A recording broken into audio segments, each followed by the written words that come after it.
So first of all, I think you got a better start on this with the balance between the melody and the accompaniment than you have on a lot of other pieces that we started. So the balance is good between the accompaniment and the melody. But it's funny that we're doing this right after the ballade, because this also has the thing that the ballade has with these melodies that do these weird those jumping things, which is pretty odd for me. Yeah, about that. You know what else this has?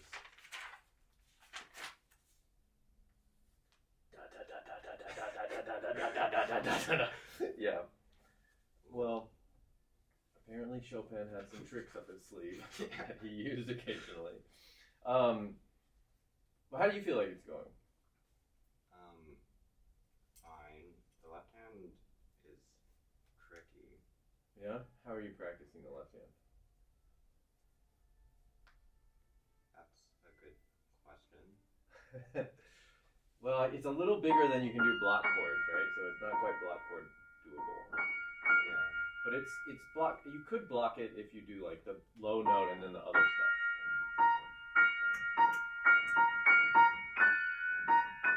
Yeah. Yeah. And I think that's probably worth doing to get where your shape should kind of be. And some of them are doable. Yeah. What is specifically tricky about it? Do you know? There's just a lot of Jumps. Yeah. Well, I think that the block chord thing will help a lot actually, because if you're missing, say, that top note there, but you block it out, it'll put your hand in the right place and give you a sense of where you need to go.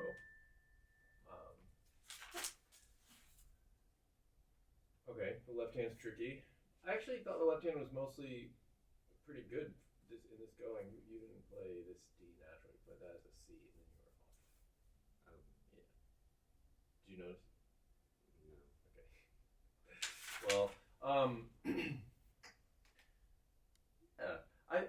this forte piano bit is cool, and I think you can actually go further than you are with it. Right now, it feels like you're playing at it a little bit, but you can really, these can be quite loud and these can be quite soft, right? Yeah. I mean, he wrote agitato, right? And that, I think this whole dee-dum da dee-dum can you can play that agitato, but this forte piano really brings out the agitato in a way, right? It's like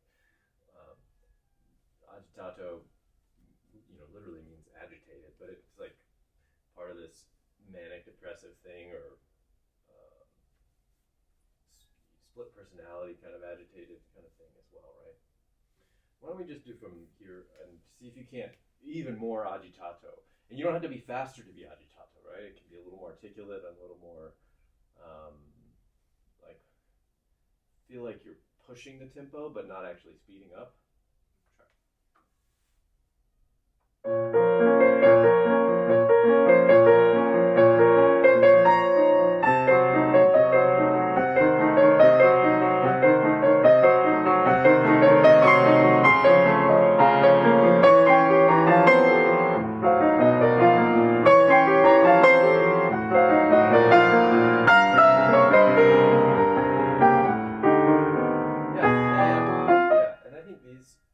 Crescendos. Right now it sounds a little bit like that last note in the phrase is accented instead of crescendoing to it. And maybe it's because, again, some of these, when you have a jump like that, it tends to not be as much on the note before the jump and then more on the next note after the jump. So it needs to crescendo through. Right? This is so interesting. I feel like he doesn't give you the dynamic marking here, and so probably you're thinking of like maybe just a little shape in here, and maybe a little shape in here, and then he gives you a 2-measure phrase, and then he gives you a 3-measure phrase, and it's clear that the agitato is just growing and boiling, right?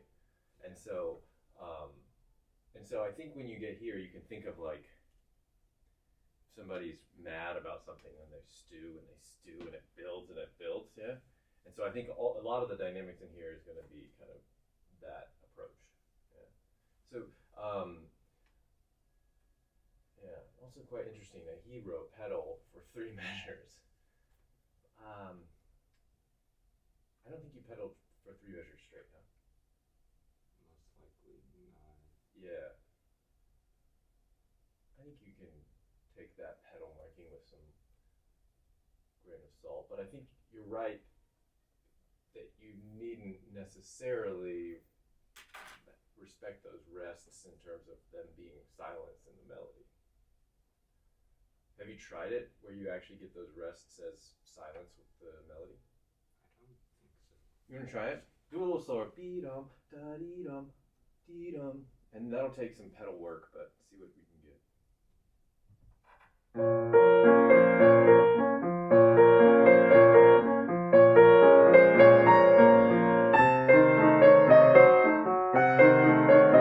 Yeah. And try one more time and see even if you can get that little eighth rest silent. That'll be hard too, but try. Yeah, it's interesting, huh? I don't know that I like it, but it's an option to make some more agitation. It sounds even more frantic and unsure when you do that. Right? Yeah. What do you think? I'll think about it. Okay. It's also it's just another color that you can use to try to bring out more life in it. Yeah. Yeah. Can we do this guy down here and see if this crescendo can't feel? I mean, yes, he has it just over those 3 notes, but I might think of it a little broader so that it feels less like. Because that's what it's feeling like, that little accent on the C instead of just the end of the crescendo. And this guy, it's funny because you're a forte and you're crescendoing, so then you have a bigger drop to get down the piano, and then I kind of want a big jump to get back up to forte. It makes more the contrast, right? Even though you have this crescendo here, I think you can think of this crescendo, maybe you're thinking double P and then go to P or P to MP, so you have some distance to jump to forte, right? Try these 4 measures.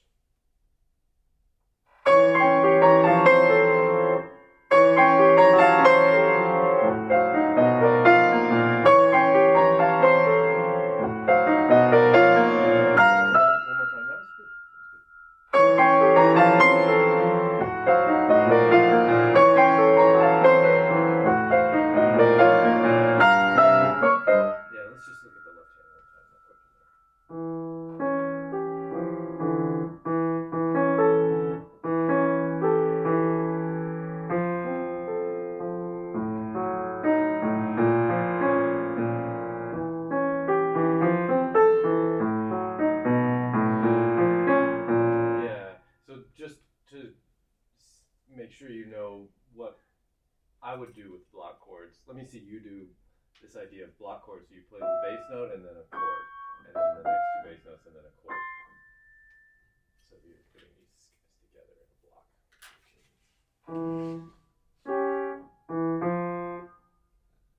Yeah, well, you probably play that 2-5, right? Or 2-1.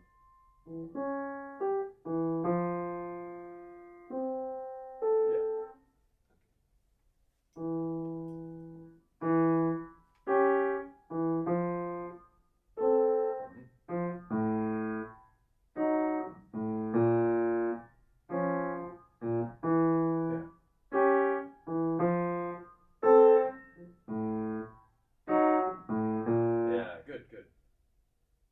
Yeah. I know you'll hate me for doing this, but what are those chords? Like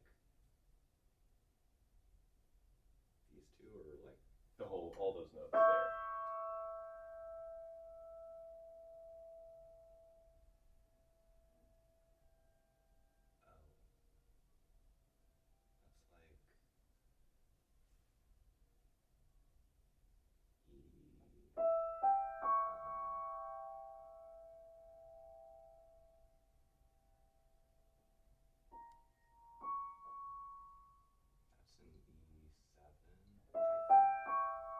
E7 of some sort. It doesn't technically have the B flat, but I think we can assume B flat because it feels like a fully diminished chord. Yeah?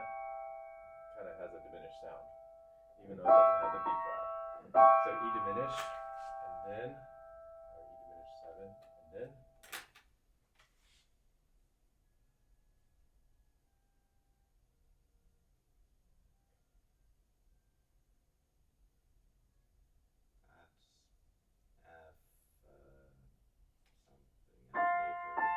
F major.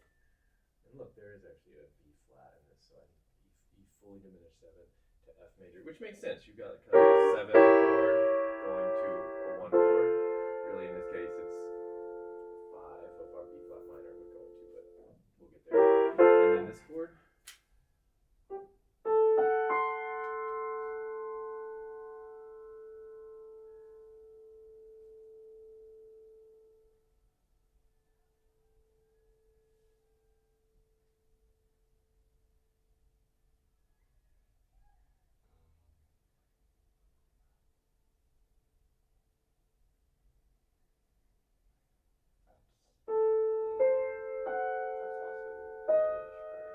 Yeah, it's got the E flat there, and that makes it a fully diminished 7. And then we get.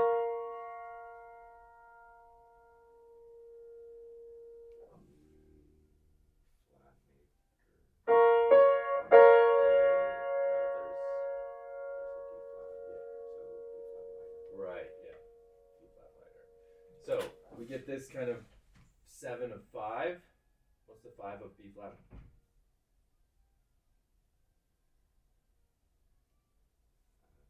Right, so 7 of 5, and then 7 of 1, which is kind of a reasonable thing to go.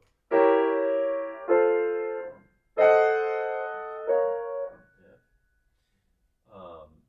I think the reason I would think about that is just because it might help you get your left hand memorized quicker. I know you're pretty quick at memorizing, but for me, knowing what the harmonic structure is doing can help me get the memory going early on. Yeah. So, yeah. Let's just do one more time this guy.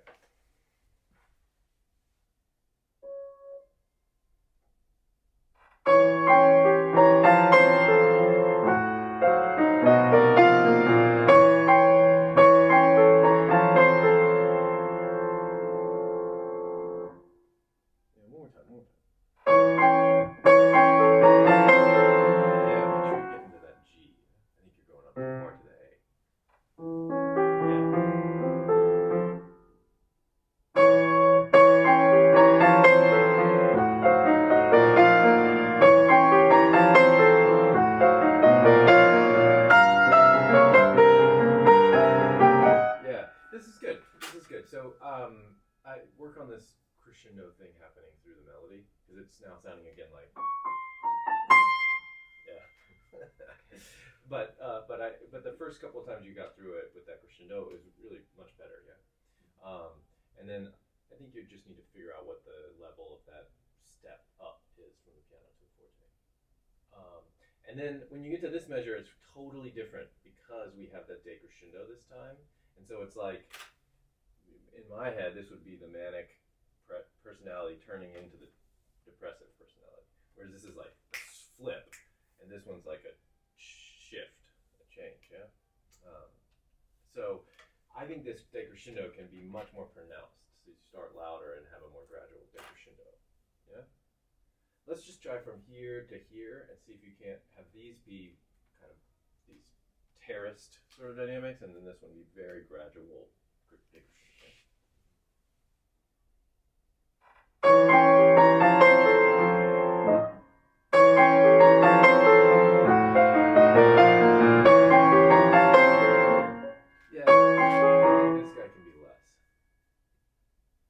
Less crescendo on this one.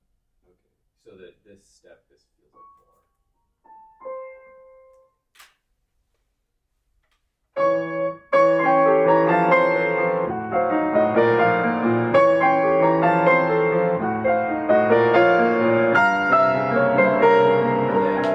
Yeah, this one you're doing, I think you did on accident, but you did a little bit of that. Did you notice?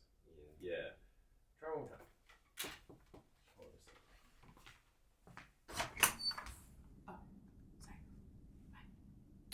What, 15 minutes or so? Okay. Come back? Sure. Okay.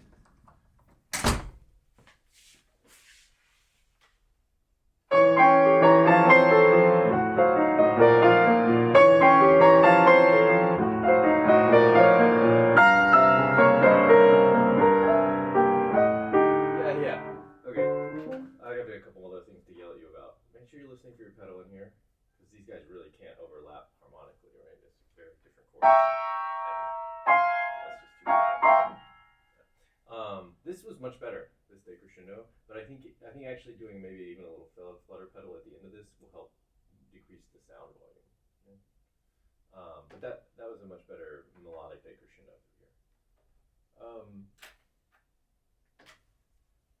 You know, your hands look pretty good doing these octaves. I know you're still working out feeling comfortable on the notes, but I'm not seeing anything you're doing with your hands that's getting in your way.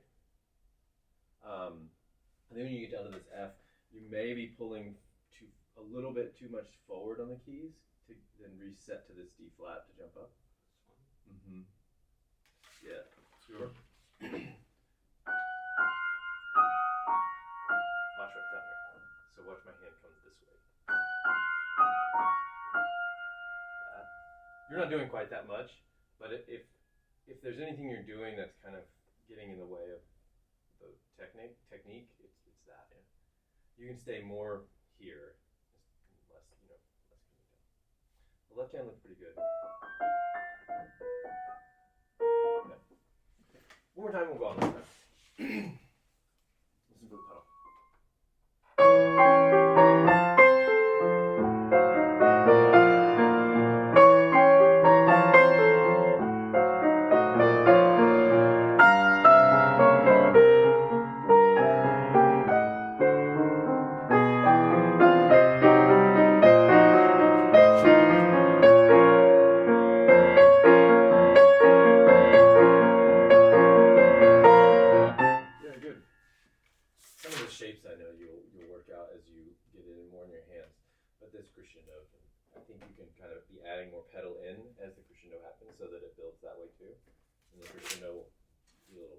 And then, what, he doesn't write you any dynamic at all for these few lines, huh? Little tiny shape markings, but... Oh, by the way, I didn't do this, but what do you think of just taking all the accents out? Because it really doesn't make sense.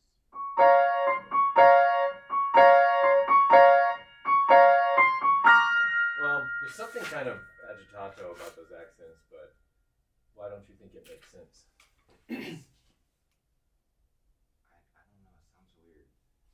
Do you think it sounds weird because there are all these accents on the offbeats? I guess. Maybe.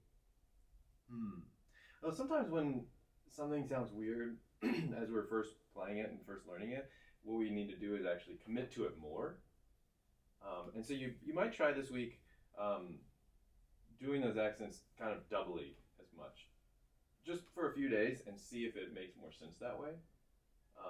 A lot of times a composer will give us something that is seemingly the wrong direction, and they are often they're always purposeful about it. You know, Chopin was very purposeful about all of his markings, so there's definitely a reason he wrote those accents in there, and we have to figure out how to make them work, right? And so, again, if there's something that doesn't seem to make sense, sometimes the thing to do is to go further than just doing what's written. Go even extra. Make it a double accent kind of thing. Yeah. Of course, in the end, if it's not working, we have to figure out a way to make it work, make it feel right. Yeah. But I wouldn't start by leaving them out. Okay. Yeah.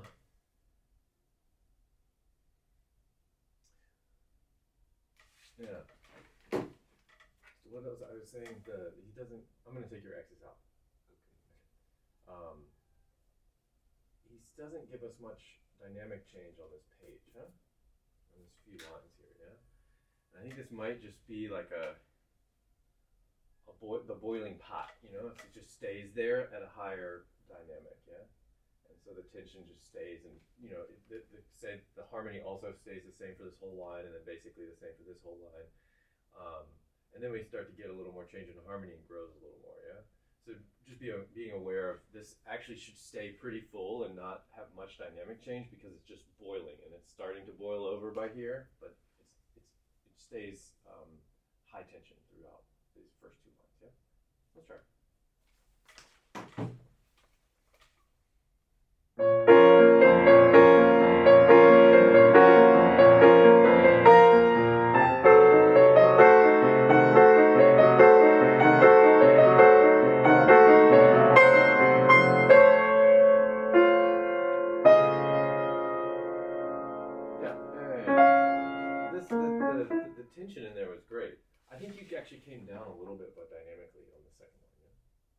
you mean to? I don't remember. Probably not. Yeah. I think you could. I don't think you need to. I don't think you should even. It's good. I feel like this is the first page is more in your hands than even this second page. Yeah. Yeah. But it's good. This is a fun one. I think with the minor second. Yeah. So you can really bring that out, huh? I mean, how many times do you have to play an accented minor second in the melody? Yeah. Okay, these block chords are kind of weird too because you're playing 1 5 1 5 1 5 1 5 1 5 1, right? Which doesn't really lend itself to a block chord. But I think you can still do that same practice where you go, right? Are you playing 4 2 1 or 5 2 1? Probably 4 2 1. I guess so. We'll start with 5. Yeah. Yeah, I think that's good. Which means if you do the block chord, you probably do it with the 4, right? This next one, you have this one in one hand. The second line.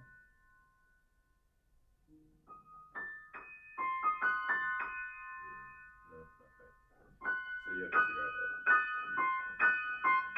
Something. Yeah. This is great. It's a great little start on this. Maybe we play a little bit of the third movement because that'll be something more slow and legato. I can yell at you for having more line. Okay.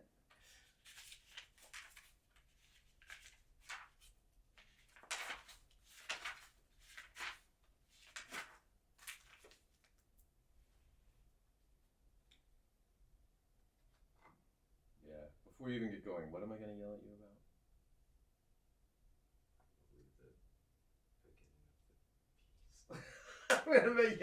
I'm gonna complain about the very beginning. Huh? Like starting it. Oh, okay. Yeah, I might yell at you about that. How do you make it a good start?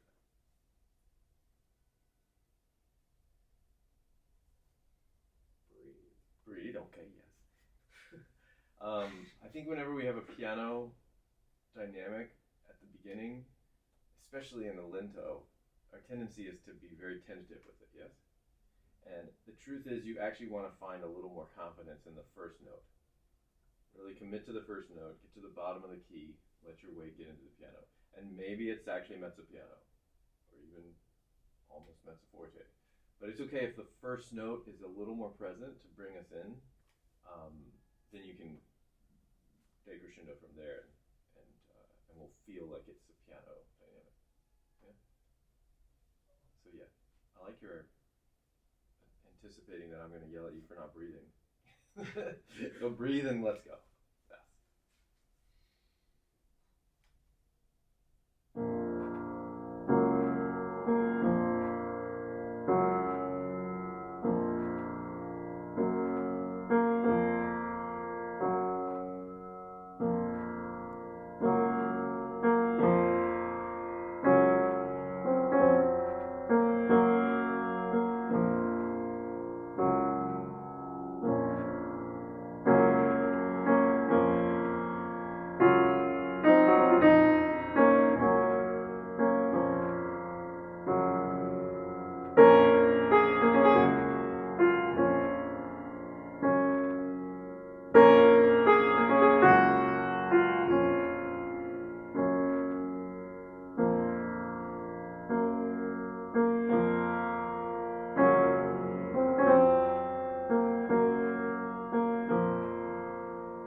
Grace notes here reminded me of something I wanted to say in the first one. I feel like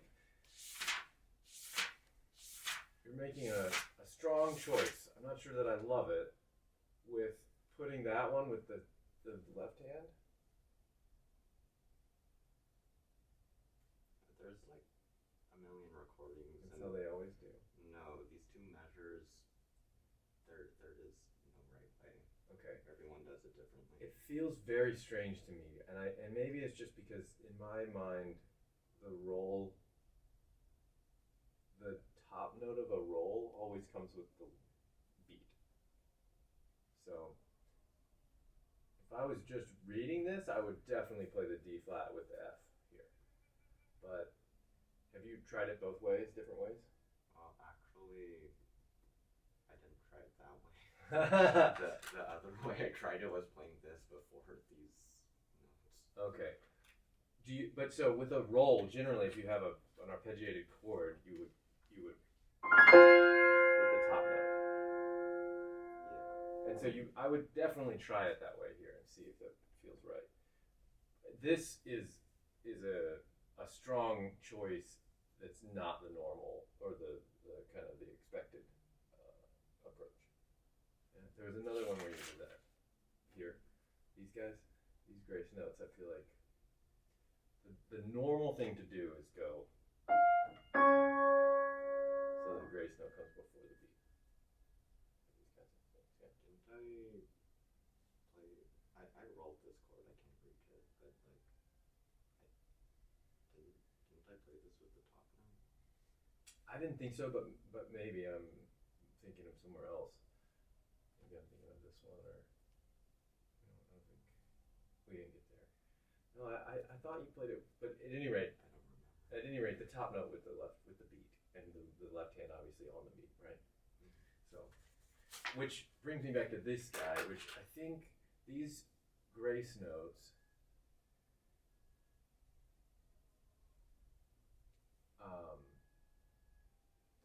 Let me play it, see how I'm doing.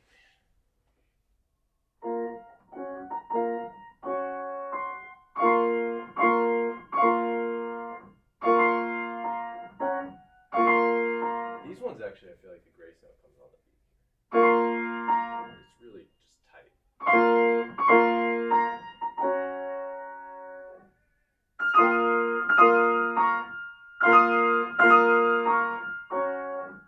Yeah. I know that here's the thing that you're playing that sounds strange to me is that the chord doesn't all come together when you play it like this one. It feels like that. You hear the little roll that I did? Well, that's not what I'm doing, but what I am doing is intentional. Tell me, show me. I play like.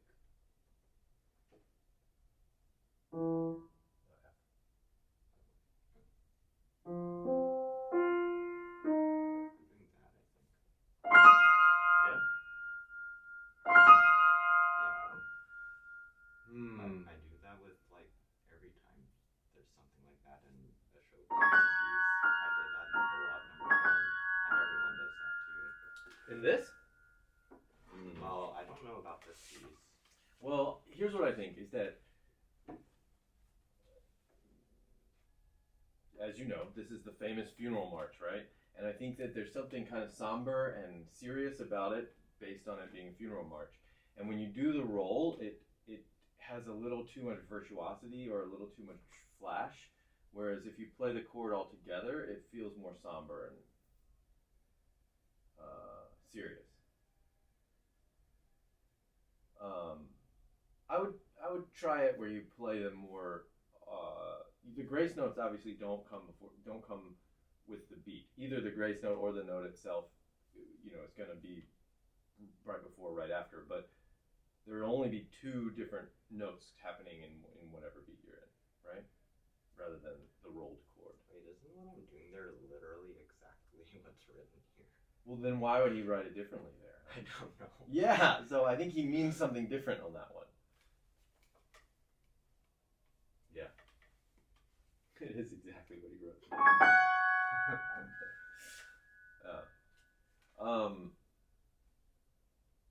Okay, that's my little side note about the grace notes. But I think the main thing I was going to yell at you about is your line. It's pretty good, but I think your 4th beat here is standing out too much. Yeah? And it's actually breaking the line of the melody because your 4th beat, that's the melody, the rest held over is too loud. We should just try the beginning again. The start was great.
What you did differently on those third and fourth beats? Just played it softer. Yeah, you did, but there was something else you did that was, you didn't do it every time, but it was smart when you did it. You had it was a little like tenuto on that last one of these, which it made it sound a little more, and then it held better over that fourth beat. Yeah. And it happened. It happened really well there. Happened a little bit there, and then this one I think just because there's more notes, it didn't happen as much. Yeah. And then if you don't get that tenuto, and then you have to be really careful about these, and then we're going to play that carefully. Yeah, that's good. Yeah, maybe we'll